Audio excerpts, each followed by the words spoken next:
نەمان توانی بەڵکیەوە گرنگی پێ بدەین کە شتێکی زۆر گرنگی شەڕاستی لە ژیانمانە.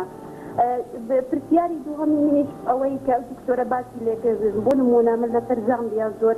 خوێندووە زۆربەی ئەوەی کە نەخۆشی ئایدز زۆرەکاتەوە لە ڕێگای دکتۆری دگانە، یعنی ئەو مەسەلەن شتانەی کە بەکارهێنە بۆ نەفەرێک کە نەخۆشی ئایدزی بووە زووتر نەقڵ بووە زیاتر لە ڕێگای دکتۆری دگان، بۆیە زۆر گرنگە عیادەتان سیمامی پێ بدرێ. ڕاستی دکتۆرەکانی کوردستان سووریان نەکردەوە، من خۆم کە هاتمەوە لە کوردستان کوردستانی دگانم باس کرد بە هیوادارم احتیمامی زیاتری پێ بدرێ، هیوادارم بتوانین لە مەدرسەوە دەستی پێکەنە مەکتەوە مناڵەکان لە منداڵیەوە پێیان پێن چەند گرنگی بدەن بەوە. زۆر سپاسیش بۆ ئێوارەی سپاس بۆ بەڕێزیشت. پەیوەندیشی ترمان لەگەڵە کاکسامان لە شاری کەلار ئەم کاتەوە باش بەڵێ فەرموو کاکسامان.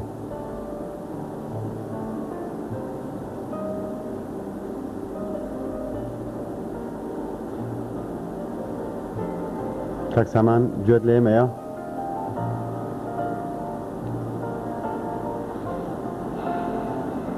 کاکسامان تکایە ئەگەر گوێت لە ئێمەیە بەڵێ فەرموو.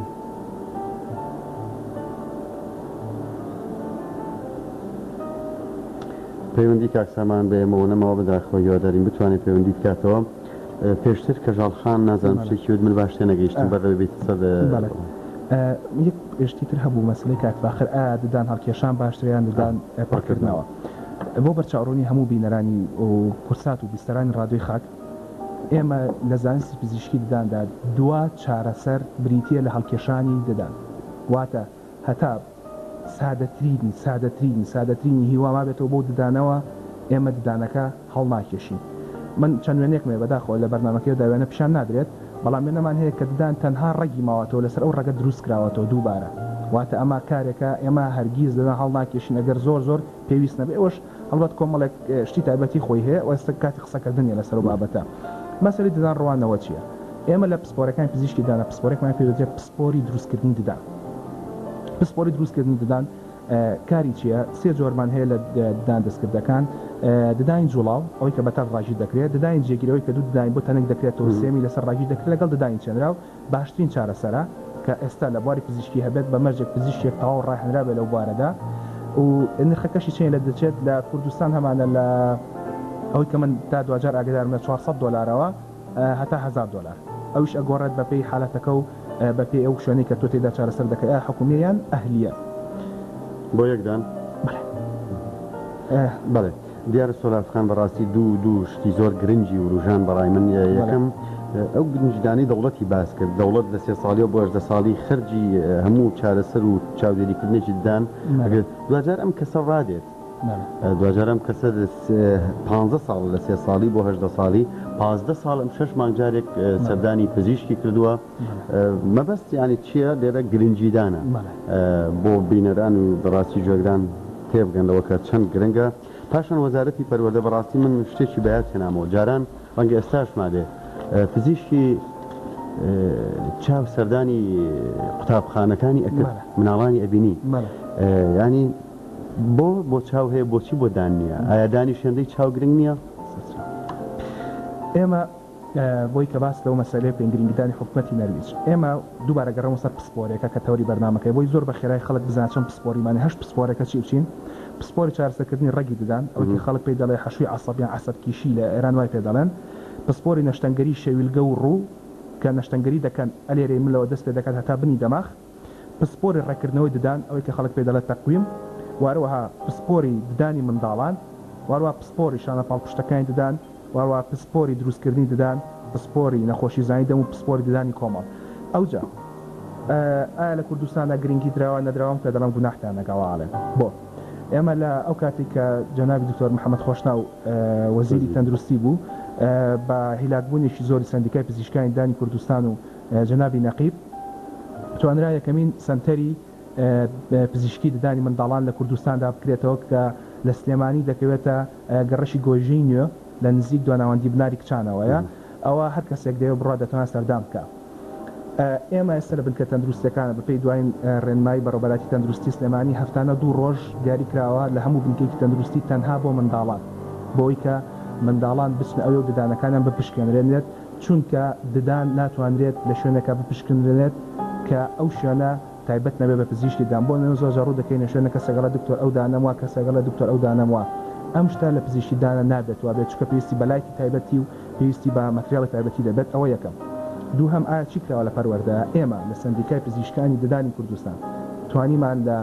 2/8 بۆ 8/8 2008 یەکەمین کۆرسی تەندروستی مامۆستایان لە هەولێر بەڕێوەبەرین بۆ ئەوەی کە ئێمە مامۆستاکان وانە پێ بڵینەوە و لە ڕێگەی مامۆستاکانەوە وانە بە منداڵەکان بوترێتەوە بە خۆشحاڵیشی زۆر و بەڕێوەبەراتی پەروەردەی هەولێر هیچ هاوکارێکی نەکردین و ئەوەندەی کە توانی ڕێگری خستە بەردەم بابەتەکە و ڕێگری خستە بەردەم کارەکە و هەرچیشی پێکرا بۆ وەستانی کۆرسەکە کردی بەڵام ئێمە بە هۆی هاوکاری بەڕێوەبەراتی تەندروستی هەولێر و پاشان کۆرسەکەمان بڕێوە برد مشێکە لەو هۆکارانی کە ئێمە ناتوانین کار بکەین چونکە ئێمە کۆمەڵێک پزیشکی گەنج بووین لە تێک ڕێبوارەکانە کە سندیکای پزیشکانی دانی کوردستان کۆرسەکەی کردبوو بانگشتی پزیشکی گشتیمان کردبوو پزیشکی ڤێتێرنەری واروها دەروونناس جگە لە پزیشکی دان و پزیشکی دەرمانسازیش هەموو خۆبەخشانە کاریان دەکرد بەڵام بەڕێوەبەراتی پەروەردەی هەولێر ئەو پەردژاتی کرد لێرە کردمان لە بەرواری ئەمە کە چوینە هەولێر بۆچی چوینە هەولێرش لەسەر بانگشتی بنەماڵی شەهید فاخر مێرگەسووری کە لەوێ کۆمەلگایکی پەروەردەی زۆر تایبەت هەیە و وەزان تاکە کۆمەلگاش پەروەردەیش لە کوردستان بوو تایبەتمەندیەوە ویسمان کە یەکەمین سیستەمی تەندروستی لێوە دەستکە کات کە ئەو بڵێ هەر ئەو بنەماڵە بانیان کردین لە بەرواری 16/8 بۆ 23/8 2008 ئێمە توانیمان دومین کۆرسی تەندروستی مامۆستان لە سلێمانی بکەین بە بەشداری 60 مامۆستا لە قوتابخانە بنەڕەتەکانی شاری سلێمانی کە هەر کاریگەری خۆی هەبووەمە بێگومان دەتوانی پرسیار لە قوتابخانە سەرەتاییەکان کە من دەتوانم جەنابت و هەر بینەرێکیش کە دەوێت لیستی ئەو قوتابخانەی بدەمێ کە ئەو مامۆستانە بەشدارن تێدا کردو هەموو پرۆگرامی تایبەتیان پێدراوە پرۆگرامەکانیش لە قوتابخانەکان دەخەنرێتەوە و بۆ زانێر جەنابتان مامۆستا کەمال نووری غەریب کە بەڕێوەبەری پەروەردەی سلێمانیە ڕاستەوخۆ خۆی چاودێری و پرۆگرامە دەکات پاشان دەتوانین قسەی زیاتر ئەو پەیوەندیانە وەرەگرمە گەڕێمەوە لای بەڕێز کاک سەدیق مەحموود لە نەرویج ئەم کاتۆ باش کاک سەدیق مەڵێ فەرموو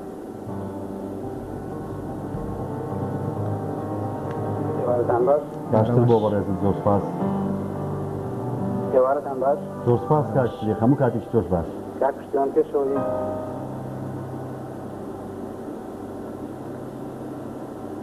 پێشەوەی تێبینێکمە پرسیارەکەم ئاڕاستی جەنابی دکتۆر بکەم یەک تێبینی بچووکمەیە بۆ بەرنامەکەی تۆ و هەموو بەرنامەکانی تەلەڤیزیۆنی کورسات و تەلەڤیزیۆنەکانی تر زۆر جار ئەبیسترێ وشەی کاک دکتۆریا کاک حاکم یا کاک عەقید ئەوانە بەڕاستی ڕێزمانیان ڕەنگە هەڵەیەکی گەورە بێت لە میدیاکان یا لە بەس من بەکارم نێنەوە کاک دکتۆرم نەوت نا من لە سەرەتای پرۆگرامەکەەوە تا ئێستا کاکێکم بەکار بەرنامە لە زۆر بەرنامی تراوشتا بیسترێ هیوادارم ڕۆژاری ئەو شتە بکەنەگەر بەڵێ من بەوانی کە ڕاگەنمە کەس بەکاریە نابێ هەڵەیە نابێ و کوای بڵی کاک مامۆستا چونکو ناکرێ بڵێ کاک دکتۆریا کاک مامۆستا یا کاک ملازم بەڵێ کاک سەدیق تێگەیشتم ئەگەر پرسیارە دکتۆر شتێکتە بێ فەرموو بۆی بتوانین بەرحاڵ من وەک تێبینیە پرسیارێک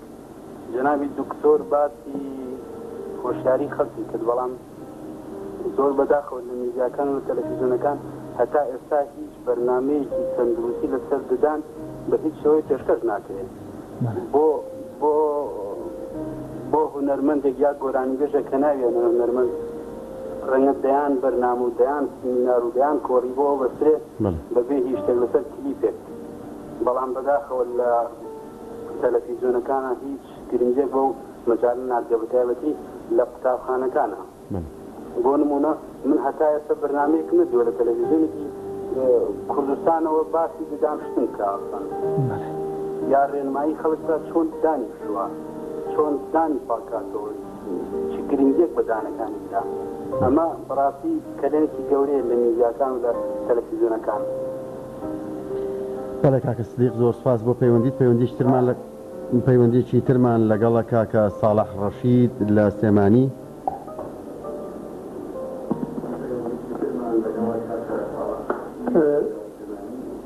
زۆر سپاس سەرەتا دەستخۆشی بەرنامەکەتان یەکەم سپاس بەڕێز بە خێراتون تۆی دەکەم